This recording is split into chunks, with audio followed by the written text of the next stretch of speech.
Thank you so much for sharing that with us.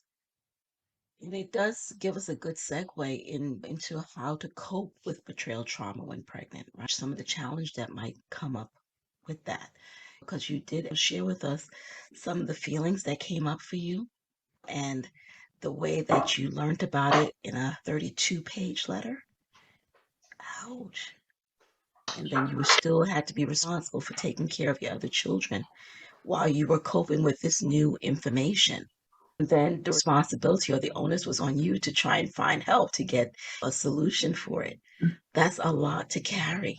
And then still dealing with all the changes that are going on inside your body, the hormonal changes that already wreaks havoc on mothers, right? Mhm. Just trying to deal with that because so much stuff is getting put in place in preparation for the child to come. And then you had to carry all this extra burden.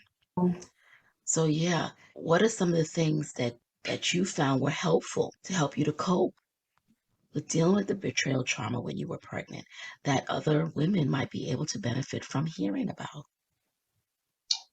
Well, when I read through my journals from that time, my main prayer to God at that time was that I would be the best mom to these precious children and that this incredible crisis I was going through was not going to affect my mothering. And it's amazing how, in that betrayal trauma, my children and my commitment to enjoying them and forcing myself to carve out significant parts of my day to just enjoy my little ones and to allow myself to enjoy the pregnancy, the baby inside of me, and to not let this garbage in my life rob me of that joy was really saved my life during that time. I think when we talk about coping in betrayal trauma, I think most women partners going through this have an intuitive sense of the need for safety. And so that's going to look different for each woman who's pregnant, who finds herself pregnant at the moment of finding out all this stuff. And so for me, safety looked prioritizing my own safety, the safety of my children. I was just sensing that there was real problems here. So I was the main symptom of the betrayal trauma when I was pregnant was just not feeling safe. And so the way that I dealt with that was by reading books, praying, singing music, playing with my kids, talking and talking and talking and talking to my husband. I needed a lot of sleep. And I did need some help with my other two children at times. My mother was around a lot and she helped with my children a lot, and we had play groups and things like that that we were part of. I went to the library for story times a lot during that time. I really enjoyed it. Coping with betrayal trauma, I don't think there's one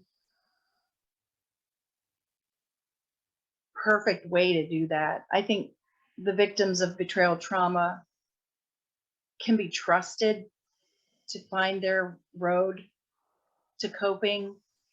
I think we all intuitively know that we have to prioritize safety, no matter what that looks like. For me,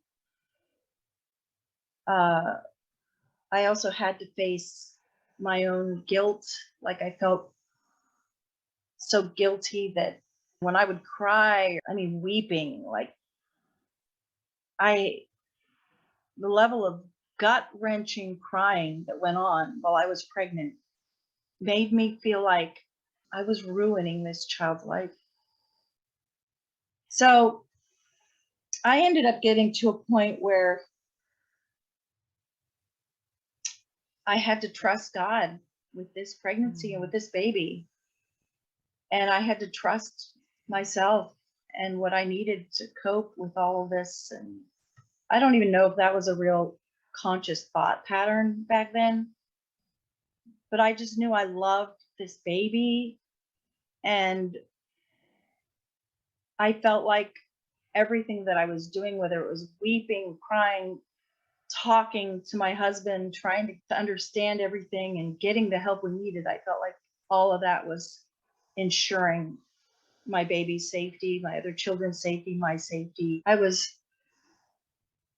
pursuing truth.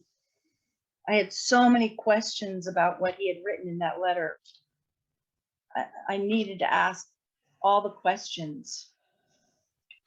Just to recap, some of the things that, as you were sharing earlier, sounded like they helped you to cope with this situation initially was prayer, journaling, being focused on your children.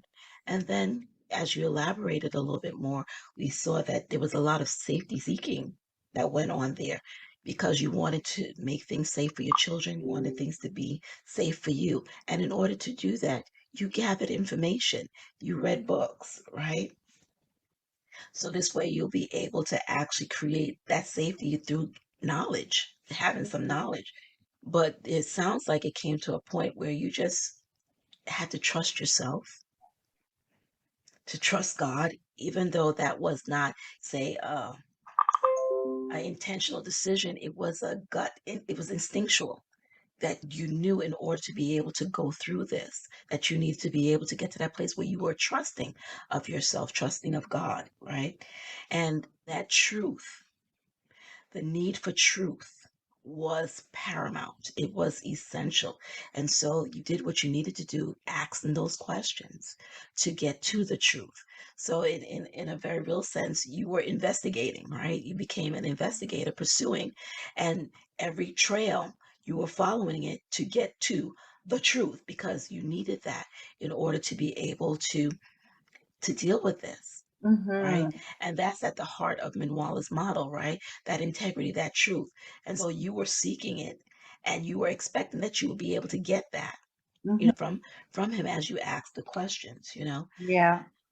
But I love some of the other things that you said because in it I'm hearing the element of self-care, right? Mm-hmm. In terms of the singing, being able to play with the kids, Mm-hmm. being able to talk, you have those talks with your spouse because you needed that. That's self-care. I need this information, and so I'm going to pursue it.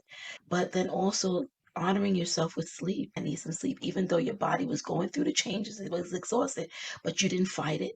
you Mm-hmm. you took what you needed. So you Mm-hmm. listen to the signals of your body. And sometimes that can be challenging, right? Going through betrayal trauma, to be able to listen to what is your body is needing when you are like, no, I need to be going, I need to be finding out, I need to be doing this. But you took the time to Mm-hmm. actually honor your need for sleep. So I love that. Yeah. During that time, I started to, well, I had the freedom to do this, but we slept in. We did the family bed at this time, and when my husband would leave for work, uh, we would sleep, and the kids seemed to, I mean, not really late or anything, but later than most young mothers, I guess, probably 8 o'clock. Kids would sleep till 8. I would not get up earlier to try to do a bunch of household tasks. I let myself sleep in with the kids. Mhm. It's important to give yourself permission, right? To actually take what you need or to get Mhm. what you need. And sometimes that could be the hardest things because, we're ritualistic, right? Or that we enforce. We become our own taskmasters. I have to do this. I have to do that. I have to do the other. And it's very difficult to give ourselves permission sometimes, right? Mhm. But the fact that you did that, you were honoring yourself to Mhm. be able to do that. What do you really need? I need to rest. The kids need to rest. This is a lot. So by honoring yourself, you were able to give yourself that permission. Mhm. And that's wonderful that you were able to do that.